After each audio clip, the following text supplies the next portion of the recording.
గుజరాత్‌లో వడోదరాకి left side అంటే పైన సౌరాష్ట్ర నుంచి దామన్, దయూ ప్రాంతానికి వెళ్ళే రూట్‌లో పద్రా ముజ్బర్ అని ఒక ప్లేస్‌లో ఒక మాహీ నది మీద దగ్గర ఉండే ఒక బ్రిడ్జ్ కూలిపోయింది. ఎందుకు కూలిపోయింది అనే విషయం పక్కన పెడితే, అసలు కూలిపోవడానికి గల కారణాలు మనం చూస్తున్నట్లయితే సౌత్ వెస్ట్ మాన్సూన్స్ ఈ టైంలో చాలా ఎక్కువ స్పీడ్‌తో వస్తూ ఉంటాయి.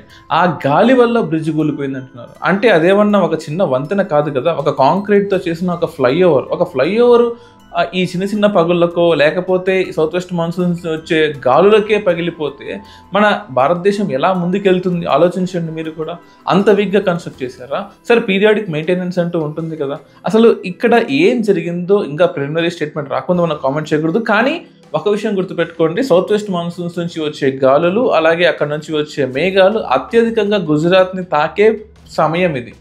అంటే మనకు జూన్, జూలై నెలల్లో అత్యంత భయానకంగా ఉండే గాలులు వస్తుంటాయి. దాని కోసమనే గుజరాత్ కోస్టంలో, తీరంలో, వడోదర ప్రాంతంలో మనం విండ్ వేవ్స్ కూడా పెట్టి ఎనర్జీ తీసుకుంటాం. సో దీనికి తగ్గట్టుగా జాగ్రత్తలు అయితే ఫస్ట్ నుంచి తీసుకుంటూ ఉంటే ఇటువంటి ప్రమాదాలు జరగకుండా ఉంటాయి.